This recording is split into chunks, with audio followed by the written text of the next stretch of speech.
Mamá, me voy a morir. When the girl gets her first period, her family immediately dresses her in a beautiful wedding gown. As agreed, once Remedios is old enough to conceive, she's to marry Aureliano. Aureliano's sister, Rebecca, was supposed to get married too, but her fiancé Pietro got called back home by a letter saying his mother was on her deathbed. That night, the whole Buendia house suddenly starts shaking. Curious, Ursula heads to Rebecca's room. She's shocked to find her daughter violently pleasuring herself, unable to satisfy her desires. That's what caused the earthquake. The next day, the magistrate and his womenfolk bring the bride to the Buendia house in a grand procession. Since Macondo's church isn't built yet, the priest makes an exception and comes to the Buendia house to perform the wedding. But when they're exchanging rings, Aureliano's ring suddenly slips from his hand. It's a bad omen. His marriage is doomed to end in tragedy. While everyone's celebrating the wedding, Rebecca's the only one with a long face. She goes out for some air and runs into Pietro's mother, who just rushed over. Not only is she not sick, but she's excitedly asking when Rebecca's wedding is. Rebecca realizes she's been played. Amaranta must have faked that letter about the mother being sick to stop her wedding. Amaranta admits it without a care. Era lo menos grave que podía hacer. La otra salida era matarte. Meanwhile, Pietro's on his way back to Macondo, passing his mother who's heading home. Rebecca wants to get married right away while the priest is still there, but Pietro can't accept a wedding without his mother present. Te vamos a estar encima toda la vida. Es solo cuestión de tiempo. Their intimate behavior makes Amaranta burn with jealousy. Remedios' arrival is like a breath of fresh air in the Buendia house. Remedios is kind-hearted and cheerful, getting along well with everyone in the family. She even treats the outcast Arcadio like everyone else. The whole house is filled with her youthful energy, and her beauty and noble character are flawless. But good times are always short, and dark clouds gather unexpectedly. Pilar shows up at the Buendia's door with a baby, just like she did over a decade ago. But last time, it was Jose's love child. This time, it's Jose's brothers. That night of drunken indulgence has come back to bite Aureliano. But unlike his brother, Aureliano doesn't run away. He steps up to be a father. When he hands the baby to Remedios to care for, Ursula is furious. One loved child in the family was shameful enough, and now Aureliano's brought in another, asking his newlywed wife to raise it. But her attitude also sparks Aureliano's anger. Porque escúchame bien, Úrsula Iguarán. Jamás te voy a permitir que lo trate de la misma manera que trataste a Arcadio. Turns out Aureliano's always resented how his mother neglected Arcadio, and he doesn't want history to repeat itself. He comes clean to his father-in-law, but surprisingly, the magistrate isn't angry. He says as long as the baby is baptized by the priest and its parentage is kept secret, everything will be fine. Clearly, the magistrate hasn't given up on integrating religion into Macondo, subtly changing the residents' will. Watching this, Arcadio is envious and jealous. He's a love child too, but he never got such treatment. At the party, Rebecca asks the priest when he can officiate her wedding. Amaranta suggests, with fake sincerity, that she wait until the church is built. No. But Rebecca can't wait that long. The church will take at least 3 years to build. She can't understand why her brother could have a home wedding, but she can't. A cuenta de que tú en esta casa se volvieron goat de la noche a la mañana. The truth is often hard to hear. Their family has gradually been influenced and infiltrated by the conservative magistrate. ¿Qué fue lo que dijiste? Que todos se volvieron goat de la noche.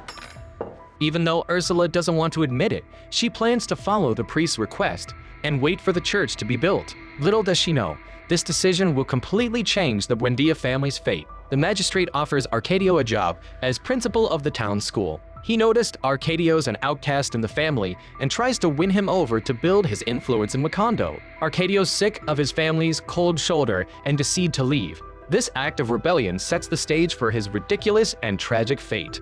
Eager to get married, Rebecca checks on the church construction daily like a taskmaster, but progress is slow due to lack of funds. To raise donations, the priest even starts holding outdoor masses. After drinking a cup of scalding hot chocolate, he starts demonstrating miracles. The audience is amazed when they see him floating in midair, but Buendia scoffs at this. Como este quartum materia est tu invenit.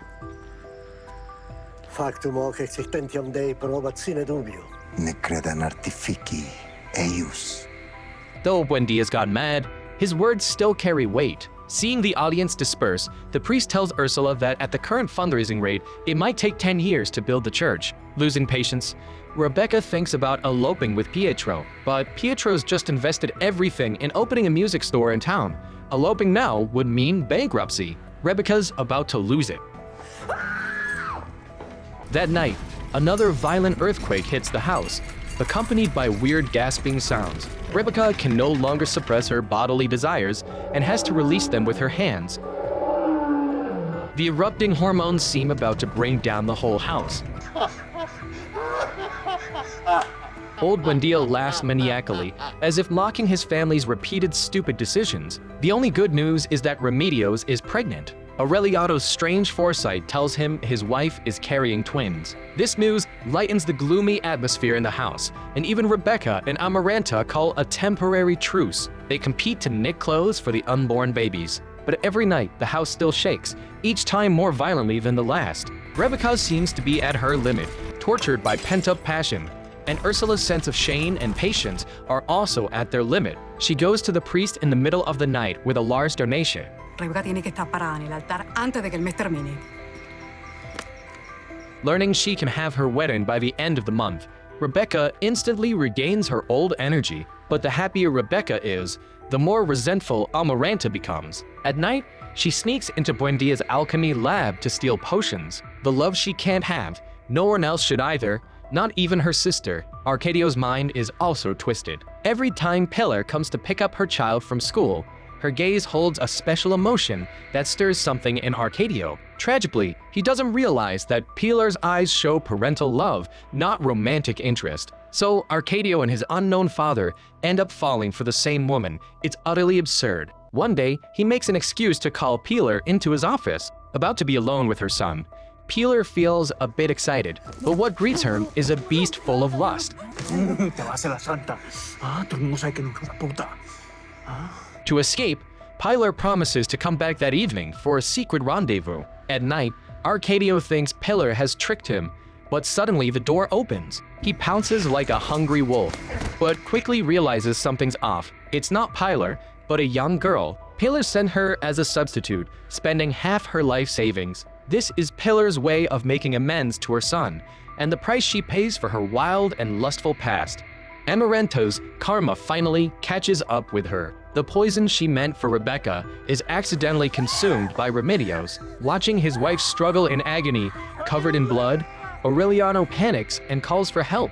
But his heartbroken cries can't save Remedios' life or the babies in her womb. Amaranta is full of regret and adopts Aureliano's love child to atone. She's destined for eternal loneliness. The light in silversmith Aureliano's eyes goes out, and Colonel Aureliano, who will fight across the country, is about to emerge. Grief-stricken, Ursula closes all the doors and windows in the house and bans loud talking for a year. Just as the whole family is sinking into a cloud of sorrow, a violent wind suddenly sweeps through the house. Following it is a bald, muscular man. Ursula recognizes him immediately as her eldest son, Jose, who ran away years ago, Arcadio's father. His determined gaze and wild, powerful physique exude masculinity. The Buendia house shook again after a long time. Yep, Rebecca's heart was all stirred up once more.